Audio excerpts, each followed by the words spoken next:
上辈子我被迫下嫁给猎户裴策，裴策是个糙汉，只知打猎，我对他厌恶至极。可后来为了护我，他被人五马分尸，头颅落在我脚边，而那双眼睛还执着地看着我。再醒来，我回到成婚的那一日。你睡吧，我还有猎物没料理。夫君，料理什么猎物？春宵一刻值千金呢。裴策不动如山，可我的掌下，他早已烫得快要烧起来。上辈子我见裴策的最后一面，是他为护我倒在我脚边，他死后，山匪头子冷笑靠近我。沈安岁，识相的话，乖乖跟我走。你如何知道我的名字？裴策，别看，脏。岁岁，果然是你。竟是比过去的3年都要亲密。裴策，如有来生，如有来生，我要做什么呢？如有来生，就和裴策做一对平常夫妻吧。只是这一次，我不再负他。你睡吧，我还有猎物没料理。他还活着，他真的还活着。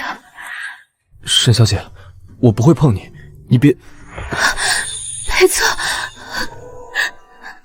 上天垂怜，竟真让我回来了，回到了和裴策成亲的这一天。好了，别哭了。这一次，我再也不会推开你。这种踏实的、充满燥热男子气息的怀抱，是我前世弃如敝履，如今却视若珍宝的温暖。沈小姐，请你放开我。不放，你是我夫君，我为何要放？沈小姐，你知不知道你在做什么？你别这样，我这一身糙皮粗肉，别脏了你的手。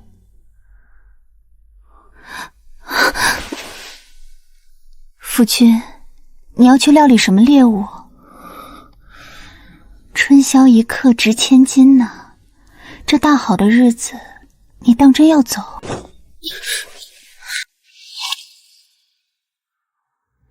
哎，裴策你先歇着，我去就回。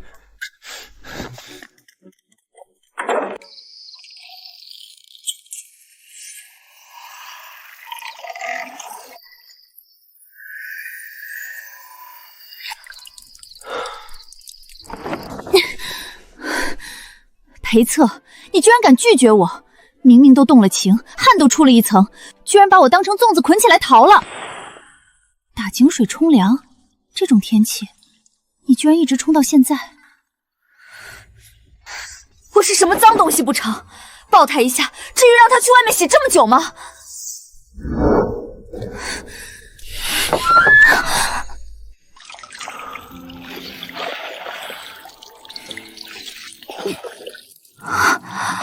裴策，这也太……成婚前压箱底的那本避火图，我自然也偷偷瞧过，可画里的线条左右不过是写意，哪里有人说过食物会是这般害人的模样？沈小姐，我知道你嫁给我并非自愿，我裴策虽不是什么正人君子，但也不会趁人之危，你不必勉强自己。这间屋子给你住，我就在隔壁，有事叫我。隔壁是用来堆放猎物的杂物棚，到处是血腥气和风干的兽皮，根本不是住人的地方。滚，离我远点，去隔壁睡你的兽皮堆去。讨厌的猎户，你要睡隔壁，我开心都来不及，你最好一直在那屋睡。这么好的裴策，我上辈子怎么就没有好好珍惜呢？等一下，可是裴策，我胆子小，一个人睡会害怕。害怕？而且我自幼体寒，受不得一点凉，这屋子里又不暖和，若是我今晚冻病了该怎么办？所以你陪我睡好不好呀？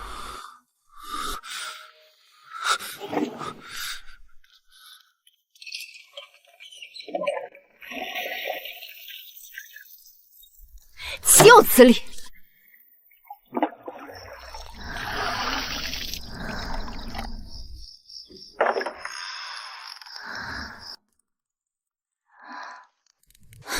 我又不是什么脏东西，你老去洗什么洗？你之前说的都是真的？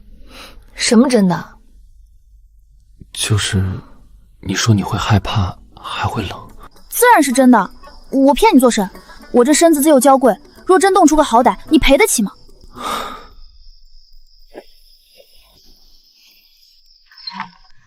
明明刚才冲了那么多凉水，他的身体怎么还是这么烫？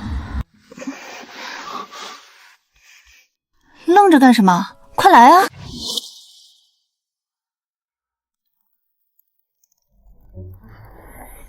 裴策，难不成你要在这儿坐上一宿？这床榻又不是猛兽，还能吃了你不成？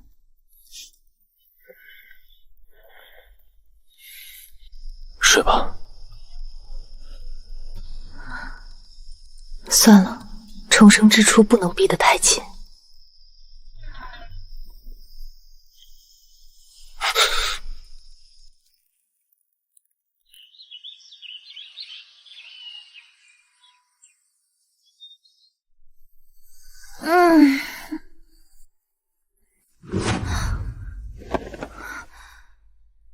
又是一大早就走了吗？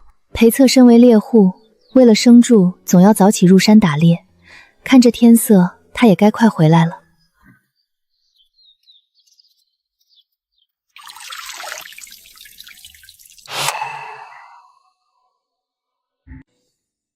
前世我心中只有怨毒，总觉得是他强求了我，心安理得的受他照顾，从未为他做过只言片语的事。如今老天怜悯，让我重来，我总要照顾好他。不对，火呢？怎么光冒烟？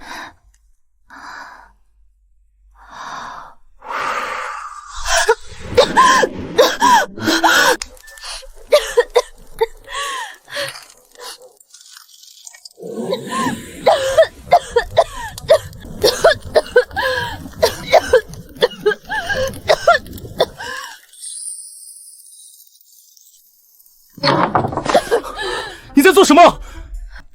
裴策，你回来了。我想这生火给你下碗面，谁知这柴火不听使唤。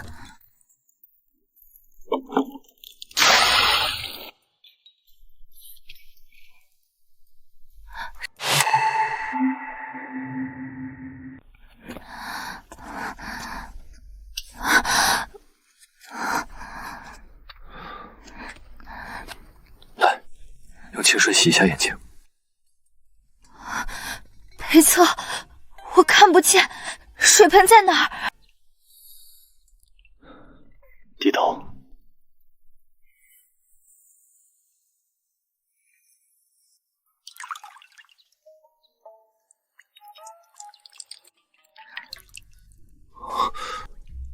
好些了吗？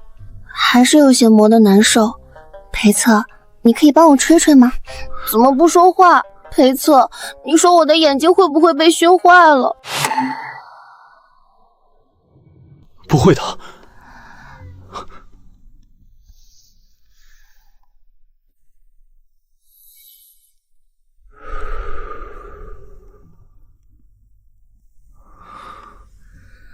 可以了吗？还是有点痒，再吹几下嘛。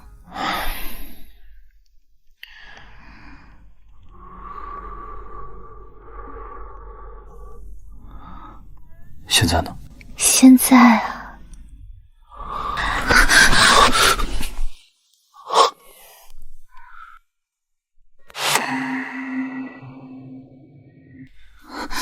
裴策，没人告诉你这种事会要闭眼吗？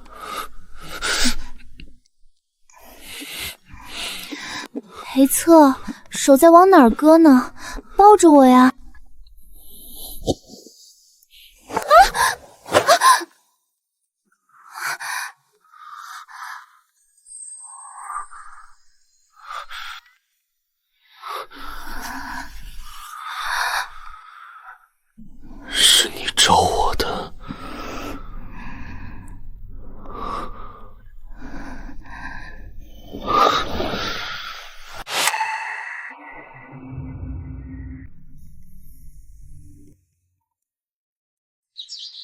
快扛不住了，裴策。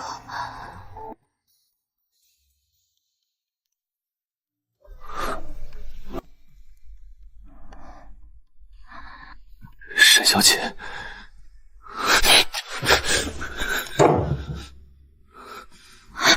裴策，你这是做什么？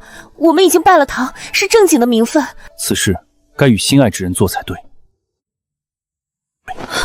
什么？心爱之人？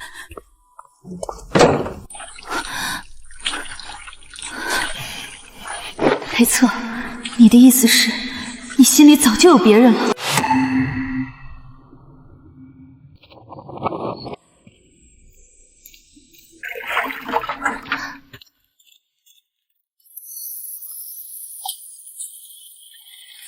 这种压抑的死寂已经持续了好几日。沈安岁啊，沈安岁，你可真是出息了。2辈子加起来，我堂堂沈家大小姐，何曾这样卑微的去讨好过一个男人？满腔热忱贴了冷屁股，第一次主动示好，落得个被人嫌弃，心里没我的下场。这山脚下离镇子那么远，哪来的姑娘能让他藏在心里？那姑娘竟是这般好，让裴策成亲了都对他念念不忘。既然如此，又何必答应我爹爹和我成亲呢？喂，裴策，你睡着没？裴策，你看着我，别躲。沈小姐，有事便说。裴策，我问你，我好看吗？沈小姐为何这样问？你不要扯开话题，只管说，好看还是不好看？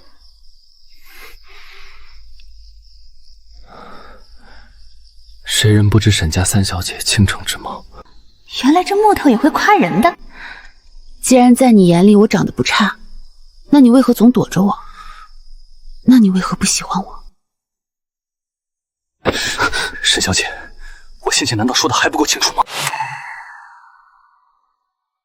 你是千金之躯，莫要再拿这种事来戏弄我。够清楚了，可是我不甘心啊。上辈子我曾与你这样的珍宝擦肩而过，如今老天换我回来，我怎么舍得就这样放手？疼，你先放开。不喜欢就不喜欢，凶什么？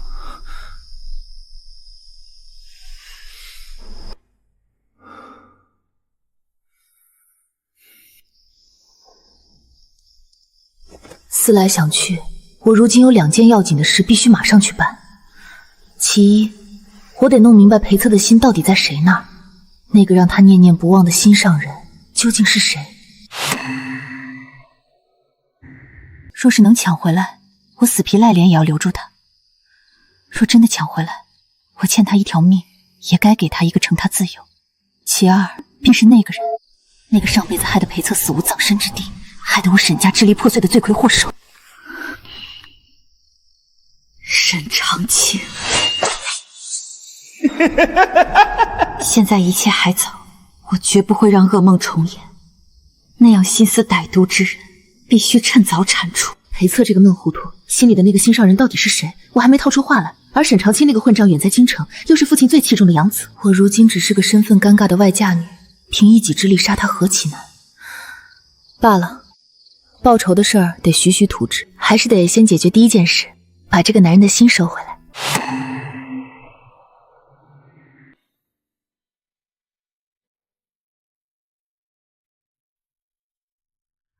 裴策，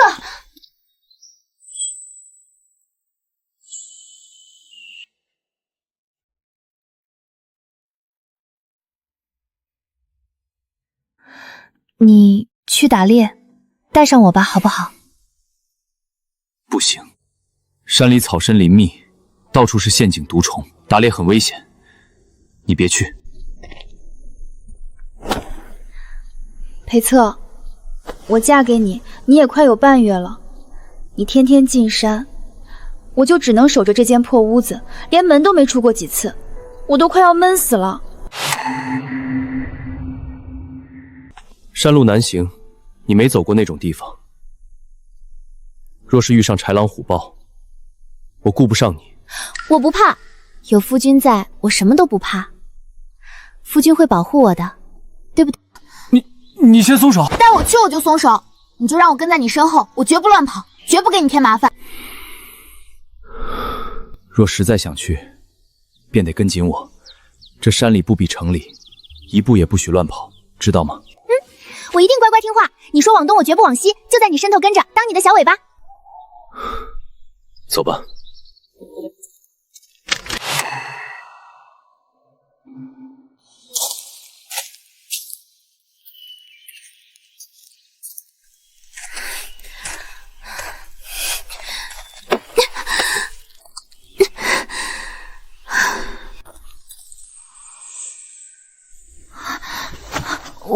我没事，歇口气就好。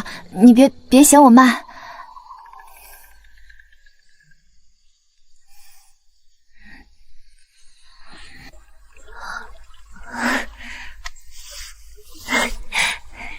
谢谢你啊，夫君。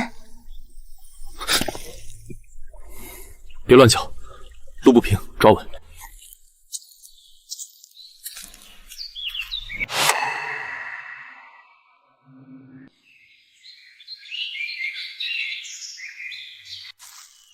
这叫见血清，若是打猎受了外伤，嚼碎了敷上能止血。记住了，别把它当成杂草。记住了，夫君真厉害，这山里的宝贝你都认得。那是钩纹，有剧毒，那种野果看着鲜艳，却是有剧毒的，吃了会坏肚子，甚至丢了命，离他们远些。有夫君在，我不怕。你教我的这些，我都听进心里了。裴策，你看那朵花，好漂亮。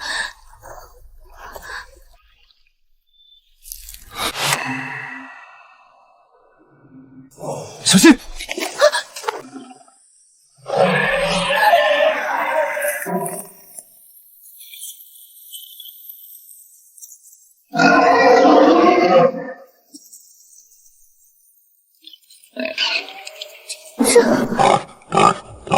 别怕。翠翠，抓紧我的衣服，待会儿无论发生什么，都别松手。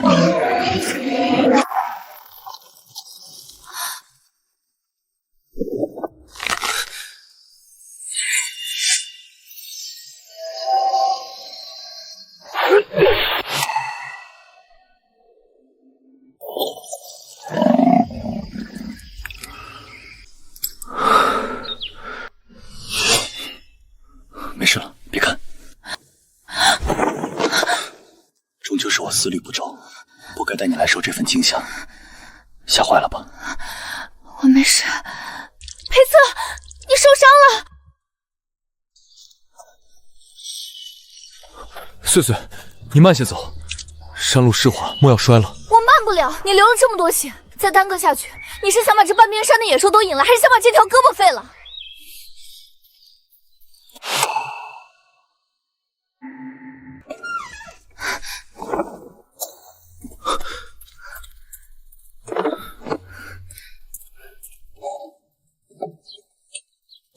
这些粗活我自己来便好，这种小伤在山里时常有的。坐好，别动。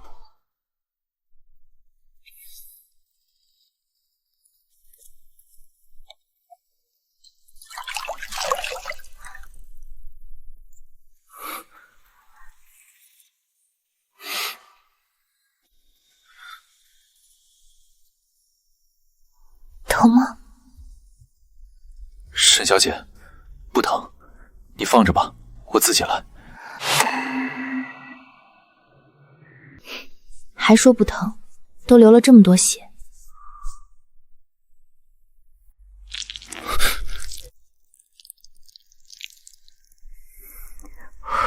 沈安岁，别睡。药敷好了，得赶紧扎起来，不然容易沾灰。我手上没个轻重，这布吊可能会勒得有点紧，你忍着些。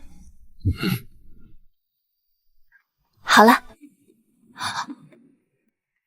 只是上个药，他为何会？裴策，那个你要不要？裴策，你去哪儿？你手上的药还没干，伤口不可沾水。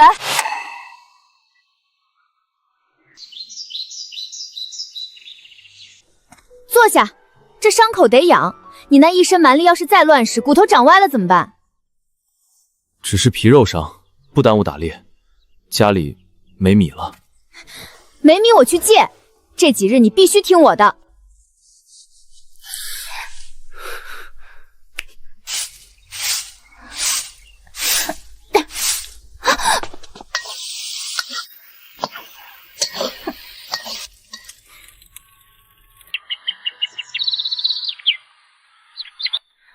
那个，我也没怎么做过，裴策，要不你先尝尝？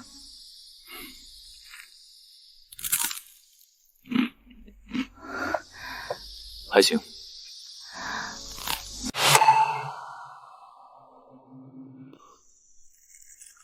裴策，别吃了，这东西苦的舌头都要打结了。我知道不好吃，你别硬撑着，我再去给你下碗清汤面，那个我总归是会做的。不用麻烦，这饼子焦香，很有嚼劲，真的很好吃。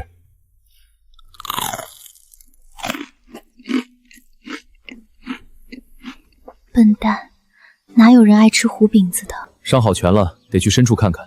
今晚兴许回来的晚，你在家待着，门栓插好。知道了，你万事小心，别再伤着了。总不能一直让你伺候我，我也得像个正经家主婆的样子。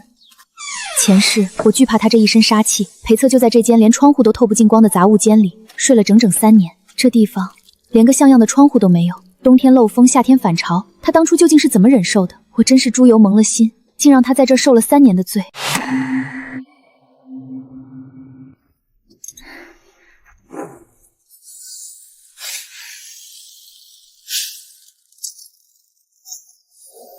裴策平日里除了刀工，几乎没什么私人物件。这箱子里藏的是什么？这字迹是兵书、孙子兵法、六韬，这些四画标注竟是裴策亲自做的。在沈家时，我总以为他只是个目不识丁、只会剥皮剔骨的糙汉猎户，却不想他胸中竟藏着这些沟壑。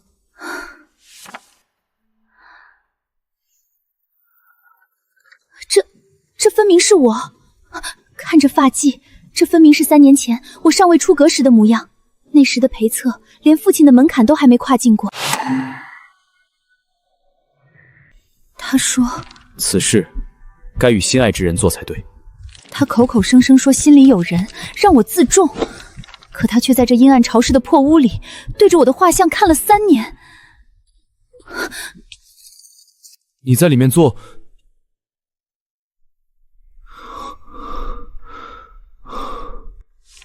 裴策，你告诉我，这画上的人是我对吗？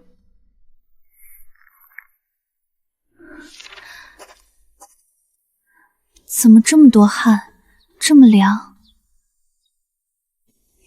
裴策，其实你也喜欢我，甚至很久以前就开始喜欢了，是不是？也。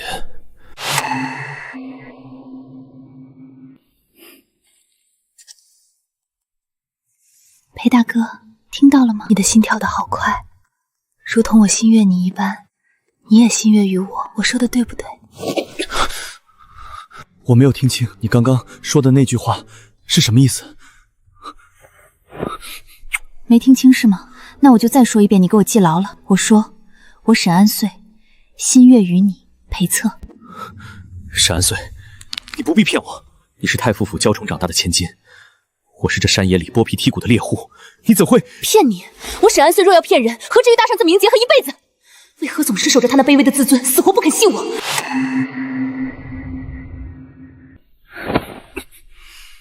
裴策，你给我听好了，我没骗你，我就是喜欢你，我这辈子就认准你了，我就是想与你一直在一起，想要你像个真正的夫君那样亲我抱我，想要你……别，沈小姐别说了。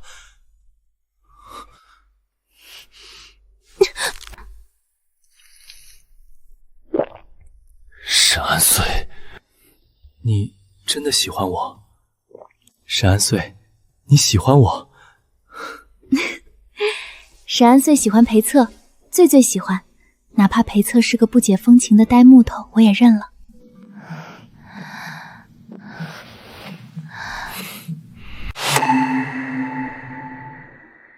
裴策，既然你早就偷偷藏了我的话，成婚这些日子为何总对我冷言冷语，甚至恨不得离我8丈远？说话呀，你到底在顾虑什么？既然你早就认得我，成婚后为何还要对我那般冷淡？你我之间到底隔着什么？你父亲沈太师在朝中乃至天下皆是以清流自居，对他而言，沈家的清誉远比他的命还要重。这与我们的婚约有何干系？当年家父还只是军中一名百夫长，在乱军之中救过沈太师一命。沈太师脱险后，曾想以1000金重赏答谢，可家父性子耿直，断然拒绝。所以父亲为了不欠这份人情，才许下的婚约。当时家父本事了得，在军中极受器重，若假以时日，定能封将拜相。沈太师这桩婚约，名义上是报恩，本质上也是一种筹谋。可谁也没想到，家父没有战死在敌人的刀锋下，却在凯旋前夜死在了自己人的暗箭之下。暗箭？你是说他是被人谋害的？真相早已随着那些战马风沙掩埋了。母亲得知噩耗，伤心欲绝，从此一病不起。母亲临终前死死拽着我的手，让我跪下发誓，这辈子绝不可踏入军旅半步。她怕我重蹈家父覆辙，落得个尸骨无存的下场。难怪你会留在这里当个猎户。家父去后，裴家便破败了。可沈太师为了他在京中的守信之名，硬是按着婚约，要把沈家的女儿嫁过来。是啊，沈家3女，大姐温良贤淑，那是太师府的脸面，早早便定给了太子做未来的太子妃。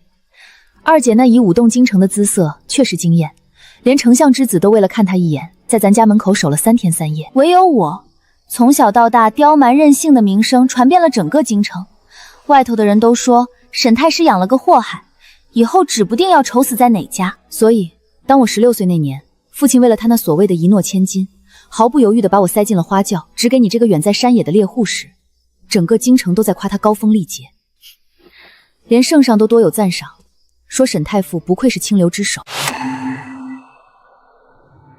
其实，在你及笄那年，我受沈太师之邀去往京城神府，在那后花园的石桥上，我远远地见到过你。当时你正扑蝶，笑得比那满园的春色还要扎眼。你那次见过我，我为何一点印象都没有？我一介草民，自然不敢冲撞贵人。当时你正扑蝶，笑得比那满园的春色还要扎眼。走了，你很美，在我眼里，京城那些繁花，天下那些女子加起来，不及你3分。既然你那时便觉得我好，那你娶我过门后，为何还一而再再而三地推开我，甚至连看都不愿多看我一眼？因为成婚前夕，你的兄长曾私下找到我，他对我说，你与他本是情投意合，从小一起长大的青梅竹马，若非我这桩婚事横插一脚，你们本该是天生的一对。是我这个身份低贱之人，仗着当年的救命之恩，硬生生拆散了你们。沈长清，这些话是他亲口对你说的。成婚前夕，我听了他的话，心如刀割。我曾瞒着所有人，偷偷进京去求过沈太师解除婚约，我想还你自由，让你去寻你的如意郎君。可沈太师视清誉如命，他态度坚决地将我斥退，我便只好作罢。可娶你过门后，我始终觉得自己是个卑劣的窃贼，窃走了你的幸福。你给我听好了，裴策，沈长清他是在胡说八道。我和他之间清清白白，从未有过什么劳斯子的私情。全京城人都知道我沈安岁刁蛮，却没人知道他沈长清才是那个最卑劣的伪君子。我父亲膝下无子，当年为了延续香火，无奈之下才从旁系过继了一个男孩，那便是沈长清。他在我父亲面前装得那般乖巧懂事，一副温润公子的模样。可只有我知道，自从我长大些后，他便总找各种独处的机会，对我谈论些暧昧不清、令人作呕的话。他那是对我贼心不死，他故意对你说那些话，就是为了让你厌弃我，让他有可乘之机。我知他沈长清对我存了那起子心思，可我沈安岁平生最瞧不起的，就是他那种当面一套背后一套的虚伪做派。在父亲面前，他是温良恭俭让的谦谦君子，可在我面前，他那些暧昧不清的话语和眼神，简直让我作呕。我从未给过他半分好脸色，更遑论私情。裴策，接下来我要说的话，你听起来或许会觉得荒诞不辞、匪夷所思，但我发誓，字字属实。你说，我信。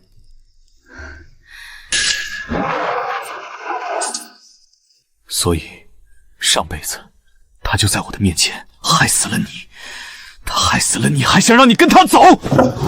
我裴策在此立誓，这辈子我绝不会放过沈长清。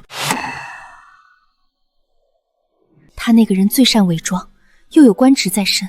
我们如今身在山险，我只是个外嫁的女儿，若想动他，无异于蚍蜉撼树。我们到底该怎么办？岁岁，山里的老猎虎都知道一个道理：再恶毒的毒蛇，只要它死了，便再也没办法开口咬人了。好，既然他想要我们的命，那我们就先送他上路。岁岁别怕，一切有我。只要有你在，我什么都不怕。裴策，你看这样写行吗？我以思念家人的名义向父亲递信请归。行，我托人拿去驿站。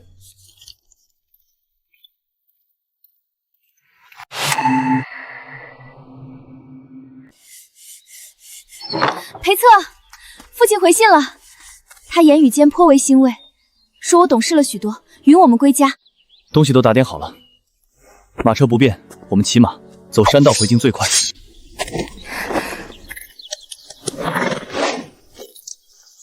坐稳，我们进京。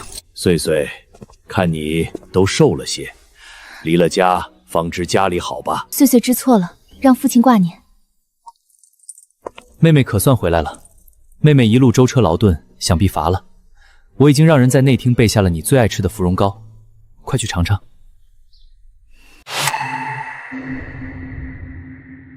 妹妹，在山里怕是受了不少苦吧？瞧这小脸儿，都不似在京中那般娇润了。这是你以前最爱吃的如意斋点心，兄长特意让人排了2个时辰的队才买到的，快尝尝。有劳兄长费心了，难为兄长还计划着这些小事。既然回来了，就先去偏厅休息。裴策，太师府规矩繁多，你虽是山野出身，但这几日也要多加约束。妹妹，多吃些这金村玉炼。京城的厨子手艺总归细致些，你这次回来可要多住些时日。府里许久没有这般热闹了。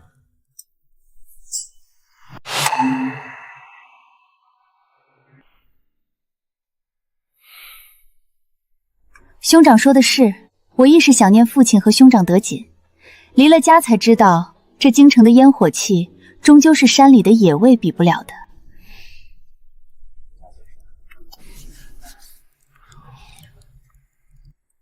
父亲，兄长，方才回来的路上，我听闻城外西山的红梅开得极好，那漫山遍野的艳红衬着白雪，光是听人描述便觉得景致宜人。可惜回京后琐事繁多，不知兄长明日可有空闲陪我去赏梅散散心？总是在这府里闷着，身子骨都僵了。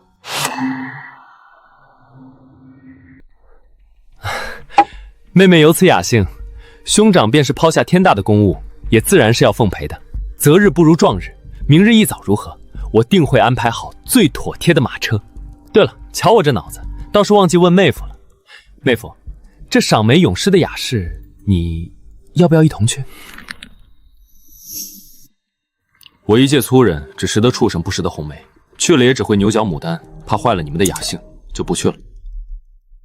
哈哈哈，果然是个快人快语的性子。既然如此，那我们就不好强求了。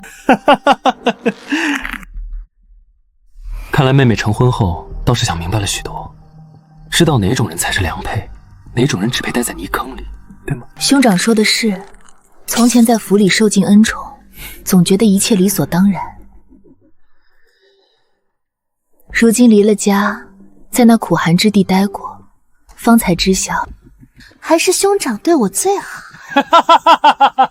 好，妹妹能说明白这点，兄长便没白疼你。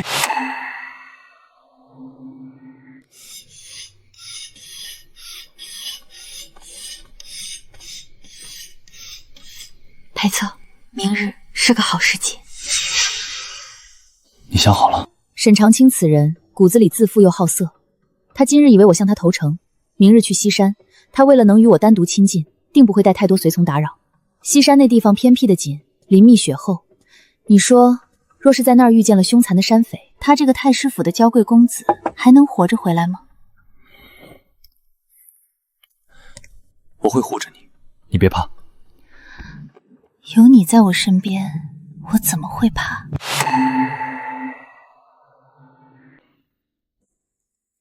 小姐今日穿的真喜气，衬得这肤色跟雪人似的，奴婢瞧着都移不开眼。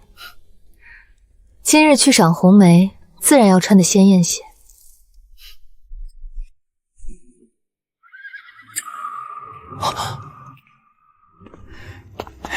妹妹今日真是明艳动人，这满京城的春色，怕是都被你这一身裙子给压下去了。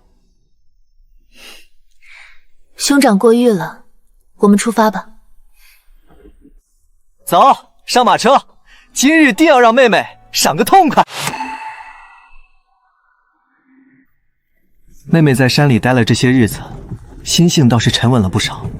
你放心，回了京城，兄长定会护着你，不叫那糙汉猎户再欺负了你去。兄长费心了。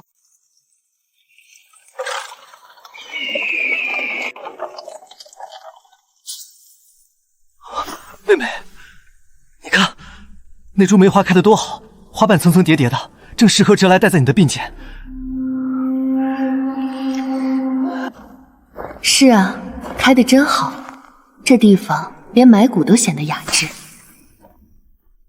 你们两个去那头候着，没我的吩咐，谁也不许过来惊扰了三妹妹赏花的雅兴。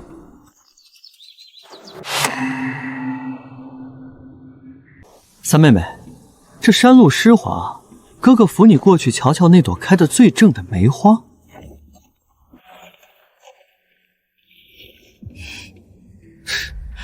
这里没旁人，你还装什么清高？三妹妹，嫁给裴策那等只知剥皮剔骨的粗人，这半个月叫你吃了不少苦吧？早知今日，当初你为何就不肯乖乖听话，答应了哥哥，非要闹到远嫁深山？不过现下你想明白了，倒也不算太迟。只要你听话，哥哥依旧能让你在京城过得风生水起。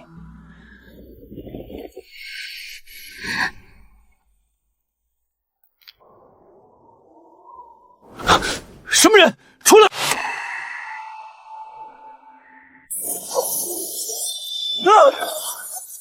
来人！快来人！有刺客，给本公子杀了他！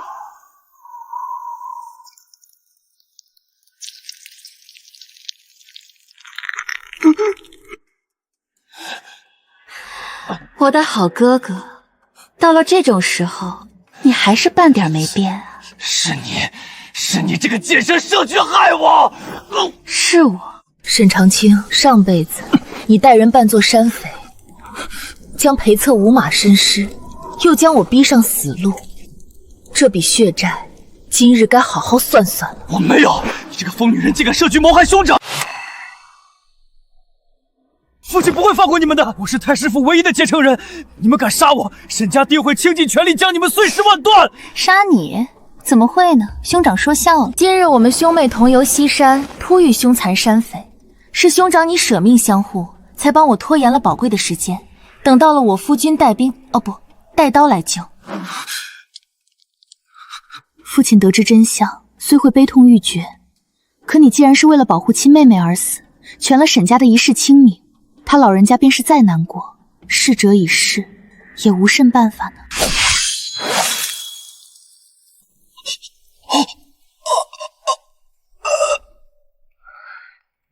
别看了，脏了眼。都结束了，真的结束了。公子，小姐，我们该回府了，再不回去要看不清路了。公子，大公子，这是怎么回事？小姐，公子他山匪，有山匪！那些贼人突然冲出来，兄长为了护着我，他拼死冲在最前面，连兄长的小厮被一剑封喉了。要不是夫君及时赶到，恐怕我也要遭了那些贼人的毒手。兄长他死得好惨啊！沈府的家仆竟让主子只身犯险，若非我追上来，你今日还有命在吗？这怎么跟太傅交代啊？公子可是太傅的命根子，死得太惨了，那山匪也太狠了。哭什么？再耽搁下去，山里的狼群闻到血腥味儿，连你也得交代在这儿，还不快搬上车回府？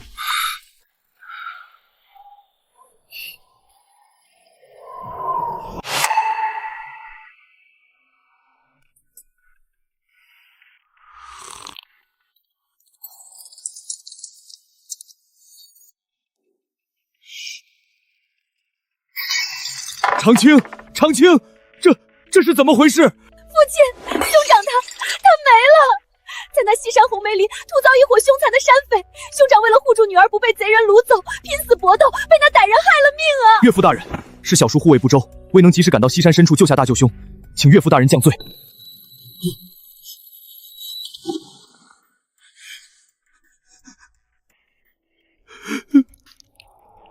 长青，你可是沈家的希望啊！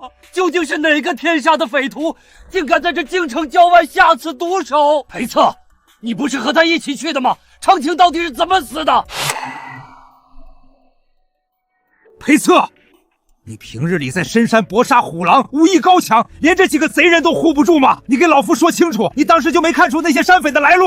那伙山匪个个蒙着面，出手极其狠辣。虽然人数不多，但他们招式混乱，并无章法，看样子不像是受过训练的死士，倒像是流窜的亡命之徒，看不出师承。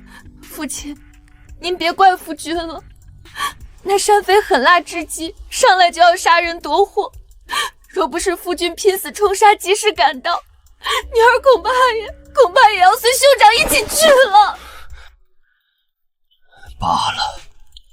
罢了，长青是为了护我沈家血脉而死，老夫绝不会让他白死。此事我会彻查，定要将那些匪徒碎尸万段，为我儿报仇。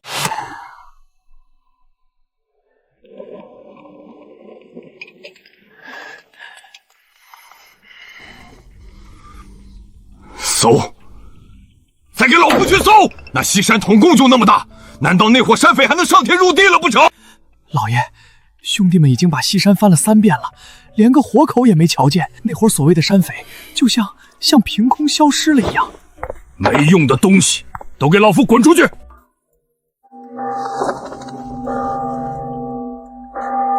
父亲搜不到山匪，迟早会起疑。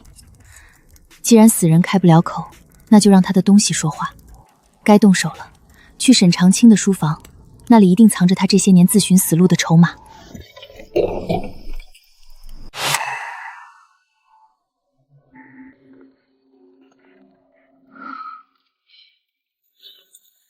碎碎都在这里了，书房暗格里的东西没有惊动任何人。沈长青啊，沈长青，你这些年背着父亲干的好事，果然都记在这里了。你平日里在父亲面前装的两袖清河，刚正不阿，暗地里却利用父亲的清誉，把官场当成了自家的银库。父亲一生最重清明，说他知道自己亲手栽培的好儿子一直在往他心口扎刀，怕是恨不得亲手掐死他，真是死有余辜。你将这罪证放回，到时候我会让父亲亲手揭开沈长青的面具。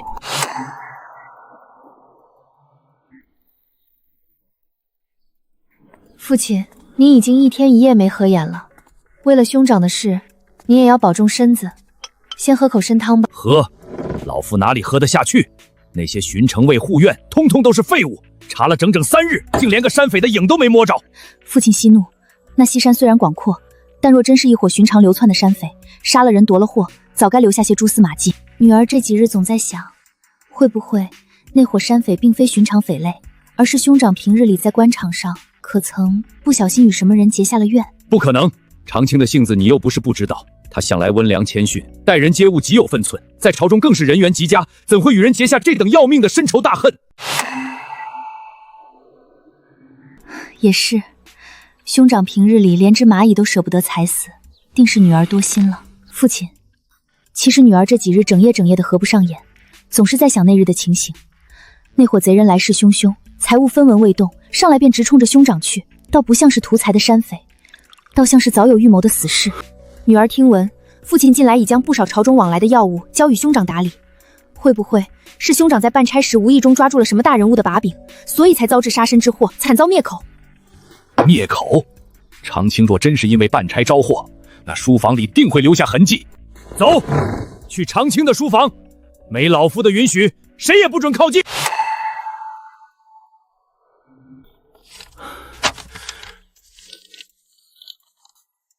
父亲，这几层书架搁置的杂乱，女儿帮您清理一下。哎呀！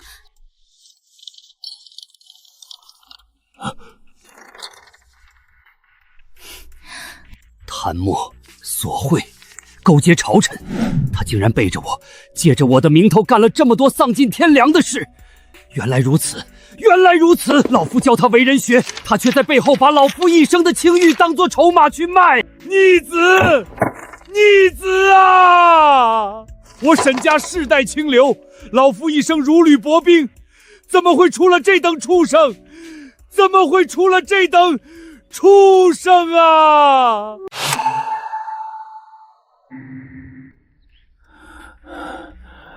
来人，传令下去，对外就说长青不幸遭遇意外，后事从简，不得声张。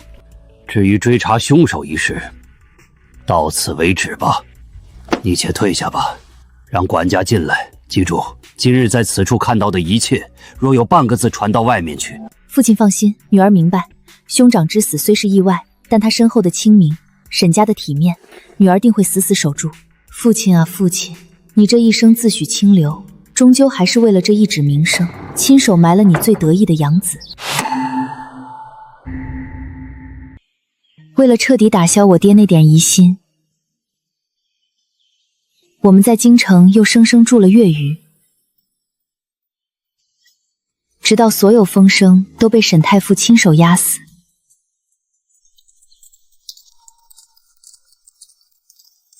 裴策，你说我那父亲他当真信了西山那场意外吗？沈太师能在朝堂屹立不倒，绝非昏聩之人。他看我的眼神始终带着刺。信与不信，如今又有什么关系？那些勾结朝臣、贪墨索贿的罪证是真，只要证据在，他沈太傅即便心中有万般疑虑，恐怕现在也只剩下庆幸了。庆幸？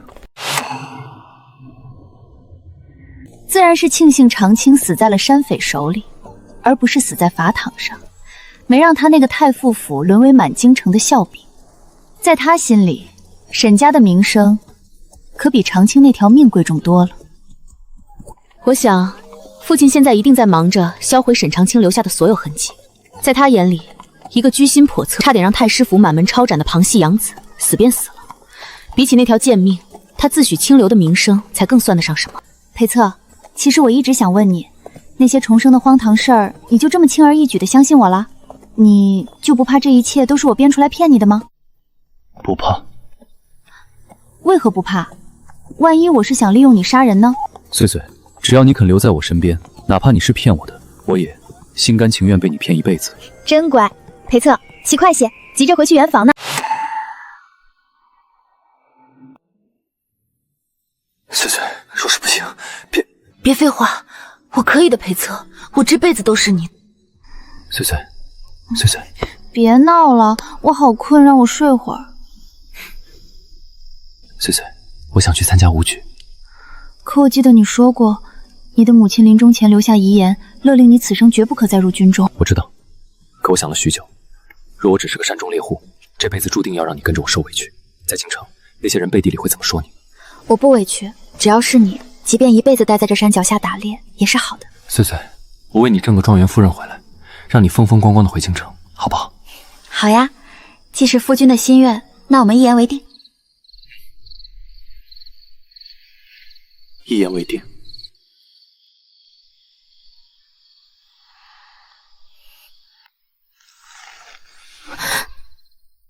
裴策，你干什么？